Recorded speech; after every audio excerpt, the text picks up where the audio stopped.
C'est parti pour les quelques Reddit que j'ai sélectionnés et sans attendre, on va commencer par le premier, juste après le générique.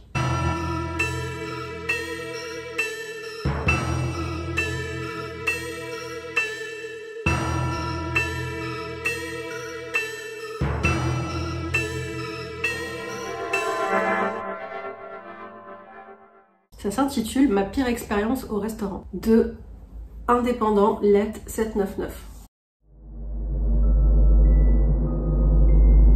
Je m'appelle Léna, j'ai 26 ans et j'aimerais vous raconter une histoire vraie qui m'est arrivée lorsque j'avais 17 ans. On était en janvier, à ce moment-là, il neigeait un peu chez moi et il faisait froid, très froid. Ça n'empêche pas qu'avec ma meilleure amie Fanny, on décidait de s'organiser une petite soirée d'hiver entre meilleures amies. On comptait d'abord manger dans le petit restaurant du village. J'habitais dans un tout petit village avec juste ce qu'il faut à disposition, boulangerie, petit magasin et un seul et unique restaurant. Après ce restaurant, on rentrerait chez moi et se posait. On se rejoint donc vers 19h30 et 20h on est au restaurant, on se commande à manger, mais avec ma meilleure amie, sans savoir pourquoi, on se sent mal, extrêmement mal au point de penser à partir. On trouve ça bizarre car on y a déjà mangé et on s'était toujours bien senti. Avec du recul, on se sentait mal, à mon avis dû au manque de gens dans le restaurant. C'est-à-dire qu'on est seul. Un serveur, un nouveau qu'on connaissait pas, vient prendre notre commande et un frisson me parcourt. Il me fait froid dans le dos, ce type n'est pas une bonne personne, me dis-je. Je saurais pas dire pourquoi, mais sa voix, son visage, je sais pas. Mais ça passait pas, on prend sur nous et une fois la nourriture arrivée, on commence à manger. Et là, ma meilleure amie se met à vomir. Alors je comprends pas trop, elle me dit sec, meuf, on se casse, ils ont mis je sais pas quoi dans la sauce. Ni une ni deux, je la suis, pose de l'argent sur la table et on part très rapidement jusqu'à chez moi. J'habitais pas très loin, mais pas trop près non plus, un peu le coin reculé du village, on a alors 10-15 minutes de marche. Dans la précipitation, on a pris nos manteaux et je vous rappelle qu'il neige et qu'il fait très froid. Ma pote se sent de plus en plus mal au point de s'évanouir juste devant ma porte. Moi je suis frigorifiée, alors impossible de la porter. Je l'ai tirée à l'intérieur du mieux que je peux, une fois dedans et une fois réchauffée. Elle se réveille au sol car j'arrivais toujours pas à la porter. Je lui explique ce qu'elle a fait et elle m'explique sa réaction plus en détail. En fait, ma pote travaille dans une pharmacie et il s'avère que dans la sauce, il y avait un médicament qui n'avait pas lieu d'être et au vu du goût qu'elle a tout de suite senti et reconnu en plus de ça, il y était en très forte quantité. Et grâce au fait qu'elle soit pharmacienne, elle s'est sauvée et moi aussi car si on l'avait mangé nous deux sans s'en rendre compte, on se serait évanoui seul dans ce restaurant avec le serveur bizarre. Elle termine par « Merci de m'avoir écouté, à bientôt, histoire 100% vraie ». Waouh, c'est vraiment chaud, comme quoi même en allant dans un restaurant on peut être dans la merde. Et j'imagine trop le délire, vous savez comme dans les films d'horreur où genre il y a des gens bizarres dans un village reculé, bah c'est un peu ça. Comme quoi c'est toujours important de suivre son instinct, même si on est dans un restaurant public, même si c'est pas censé être bizarre. Si on voit qu'il y a vraiment personne et que les gens... Bah il y a quelque chose en fait, on ressent que ça va pas, c'est que ça va pas. Faut toujours suivre son intuition. Heureusement qu'il aurait rien arrivé de très grave, même si bon sa pote elle a quand même manqué de s'évanouir et elle a vomi. Faites attention à vous où que vous soyez. Et c'est parti pour la deuxième histoire. Celle-ci s'intitule Seule à la maison par Nina the Slut. Salut, moi c'est Nina. J'ai décidé de parler d'une chose un peu angoissante qui m'est arrivée quand j'avais 17 ans, histoire d'exorciser un peu. Mes parents étaient partis dîner chez des amis et mes frères n'étaient pas là. J'avais la maison pour moi toute seule, donc plutôt cool.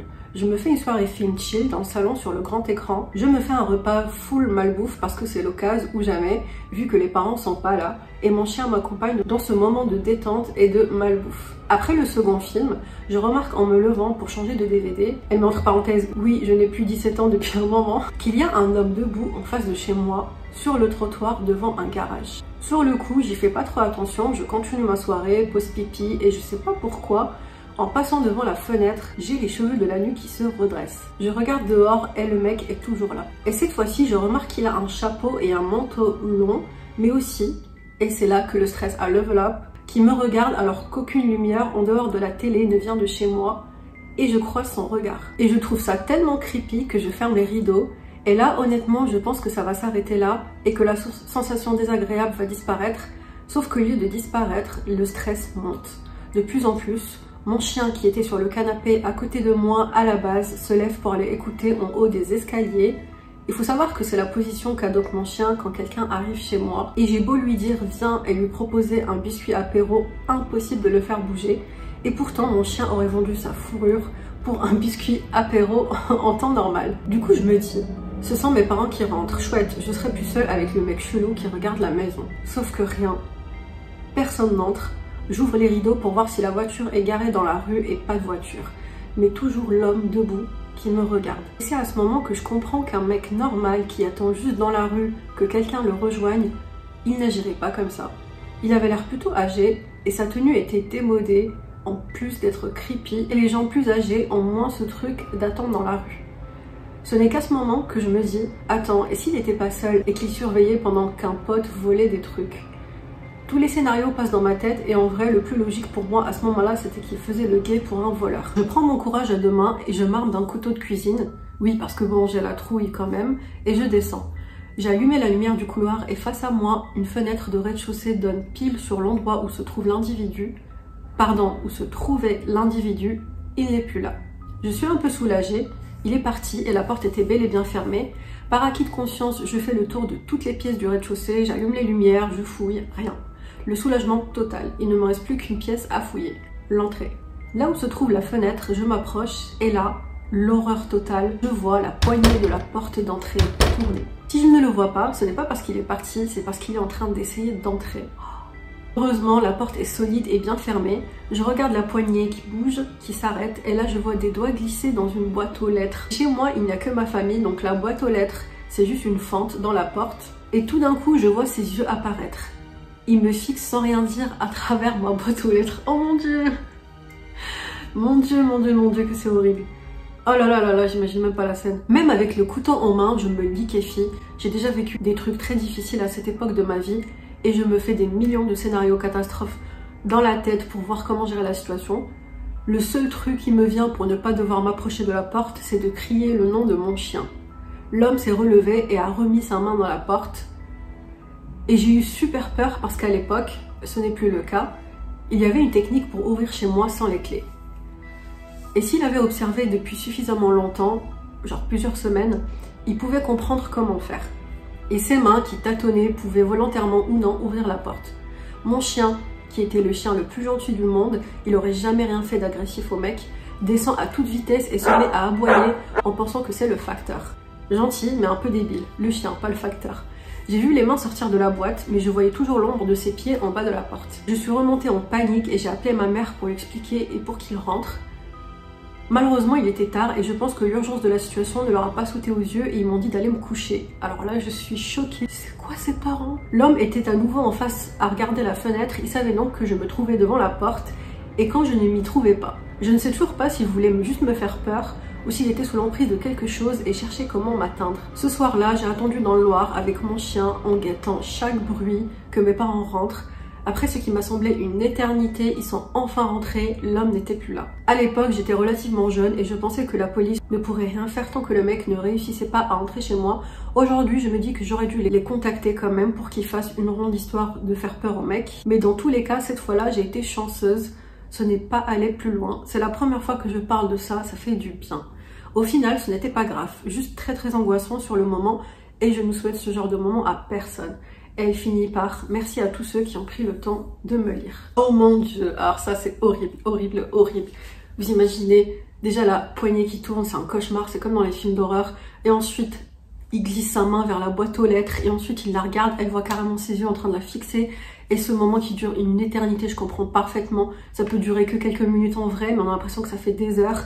Et c'est quoi ces parents qui s'alarment pas de la situation et qui prennent leur temps pour rentrer? Je ne comprends pas. Moi, ma fille me dit ça, mais je lâche tout ce que j'ai et je vais la voir en étant hyper inquiète et angoissée. Enfin bref, heureusement qu'il lui est rien arrivé. Et en effet, se dire que j'aurais dû le dire à la police, avoir des regrets comme ça, je pense qu'il faut pas sur le coup s'en vouloir. Alors oui, bien sûr que la meilleure des choses à faire quand on sent une situation dangereuse, c'est toujours de contacter la police, histoire que il y ait une trace chez eux au cas où la personne récidive et qu'il y ait d'autres victimes, comme ça il y a une sorte de lien, une sorte de passif, voilà, une trace écrite, mais il faut pas non plus s'en vouloir et se dire j'aurais dû, alors que déjà on a vécu un moment terrible. Force à tous ces gens qui vivent ce genre de choses que je souhaite à personne. On va passer maintenant à la troisième histoire. Alors cette troisième histoire est une histoire qui est quand même flippante mais tellement drôle parce que Bah en fait on s'attend pas trop à ça, mais déjà rien qu'à voir le titre, alors le titre déjà ça vient de Maxou4567 et le titre c'est Mon cul m'a sauvé. Donc c'est parti. Je suis un jeune homme nommé Maxime de 26 ans, habitant dans la région Bouches-du-Rhône. Cette histoire est arrivée il y a 1 an et 10 mois, 2 semaines après l'obtention de mon premier appartement. Je tiens à préciser que mon enfance a été très chill, mes parents ont été beaucoup trop chill en vrai, ce qui m'a coûté au final cette mauvaise histoire, qui a corrigé instantanément mes mauvaises habitudes. Pour info, durant toute mon enfance, chez nous, on ne fermait jamais notre maison, ni voiture à clé à part le soir. J'ai malheureusement hérité de la naïveté de mes parents. Confiant de plus dû à l'obtention de mon nouvel appartement, je me sentais enfin adulte. Peu après mon arrivée, j'ai été invitée à une soirée chez un de mes anciens amis. De ce côté-là, il n'y avait eu aucun problème, la soirée s'était bien passée. Et entre parenthèses, il écrit « Ne faites pas ça s'il vous plaît ». Je suis rentrée en voiture totalement alcoolisée. Alors il a raison bien sûr, ne jamais conduire quand on est sous l'effet de l'alcool. Alors que j'allumais le moteur, puis mon poste radio complètement saoul, je me suis mis à chanter comme un golemon, pensant être seule. Jusqu'à ce que mon regard atteigne le rétroviseur central de ma voiture qui était très mal réglé à ma grande chance. Celui-ci donnait sur des chaussures Nike rouges et noires très usées, comme vous l'aviez deviné, n'étaient pas les miennes. Mon souffle s'est alors coupé d'un coup et je regardais plus attentivement. Il y avait effectivement une personne cachée sous une bâche noire de même couleur que les sièges arrière. C'est alors qu'en un instant je me suis rendu compte que si la personne avait voulu m'attaquer plus tôt, elle l'aurait fait. La meilleure solution était donc agir comme si de rien n'était. Petite parenthèse, il a vraiment raison. C'est comme l'histoire avec ma soeur jumelle où elle faisait comme si de rien n'était quand elle a senti qu'elle allait se faire agresser. Il n'y a pas mieux que de jouer le débile pour avoir le dessus sur la personne en étant comme ça plus rusé. Je voulais absolument faire croire que je n'avais rien remarqué. Malgré tout, avec l'énorme arrivée de stress en plus de l'alcool, je commençais à avoir mal au ventre. Bah, jusque là c'était flippant, mais là ça commençait à être vraiment drôle et vraiment what the fuck. Alors il continue, c'est donc peut-être grâce à l'alcool, mais je décide de tourner ça à mon avantage en me relâchant. Preuve de plus pour le ravisseur que je suis totalement à l'aise et que je me crois tout seul. Ainsi, j'ai chanté totalement bourré tout en lâchant allègrement mes meilleures caisses, asphyxiant un total inconnu pendant 20 minutes. Quelle horreur! J'avais vu par ailleurs dans le rétroviseur les chaussures bouger plusieurs fois, peut-être que l'odeur de mon cul l'avait atteint. En revenant chez moi et après m'être garée, sans perdre un instant, je suis sortie d'une vitesse affolante due à l'adrénaline. En même temps, le monsieur, oui c'était une voix d'homme, s'est mis à crier. Il a sûrement dû se rendre compte que j'étais en panique. Il a ensuite essayé d'ouvrir la portière gauche en essayant de m'attraper le manteau. Un combat de force s'est entamé. J'ai fini par gagner sûrement car il était en mauvaise posture, à moitié allongé avec sa bâche. L'odeur de mes fesses qu'il avait sûrement déboussolé. Après l'avoir enfermé, j'ai directement fermé à clé ma voiture. Je me suis empressée de rentrer chez moi en panique, puis de même j'ai fermé à clé mon appartement. Tout de suite après, je suis partie démouler mon meilleur cake tout en appelant les flics. Alors franchement, il est vraiment pas charmant ce mec. À leur arrivée, ils auraient apparemment découvert la vitre du coffre pétée sans personne à l'intérieur. Seulement, ils m'ont fait part des traces de lutte, plus précisément de marques de couteau ou d'un objet tranchant sur le siège arrière que l'homme a sûrement dû faire en se débattant lors du duel de force. Il finit par sain et sauf, voilà comment j'ai survécu grâce à mon instinct, l'alcool et mon cul. Et attendez, je vous lis les commentaires, enfin 2 commentaires en tout cas qui sont hyper drôles. Il y en a un qui lui dit « Mon cul mérite la légion d'odeur » et un autre « C'est une histoire complètement folle, bravo pour cette maîtrise parfaite de la technique du putois ». Franchement, c'est drôle, mais en même temps c'est hyper flippant quand même parce que bah, ça peut arriver à n'importe qui, on est bourré, on est dans sa voiture et puis il y a quelqu'un qui nous attend derrière avec un couteau. Derrière une bâche, c'est horrible, c'est quelque chose que personne n'a envie de vivre. Et franchement, bon, je sais pas, c'était crade, mais en même temps un peu ingénieux de l'asphyxier à coups de paix comme ça. J'ai pas compris comment il a pensé à ça d'un coup. Enfin, si, il a eu mal au ventre, du coup ça va arriver, mais le mec a réussi à s'en sortir grâce à ça. Bon, après, il s'est quand même débattu, c'était hyper flippant, mais je pense que, enfin, il a dit en tout cas que c'est l'adrénaline qui a beaucoup joué là-dedans. Et morale de l'histoire, faites attention à vous, fermez tout à clé, la voiture, l'appartement, enfin... Faut pas être naïf comme ça, que ce soit un mec, hein, la preuve, mais les mecs se font attaquer aussi, hein, c'est pas que les filles. Bon, je crois que je vais m'arrêter là pour ces 3 histoires de trade Reddit. J'espère que ça va pas être trop long à monter. J'espère que ces 3 histoires vous ont plu, que la dernière vous a fait un peu rire. Faites attention à vous, faites attention à ce que vous faites, guettez tout le temps ce qui se passe autour de vous, j'arrêterai jamais de vous le dire. Merci d'avoir regardé cette vidéo, surtout si vous l'avez regardée jusqu'au bout. Je vous fais d'énormes bisous et je vous dis à très vite pour une autre histoire d'horreur ou une story time ou encore des sujets de la société. Ciao, à bientôt.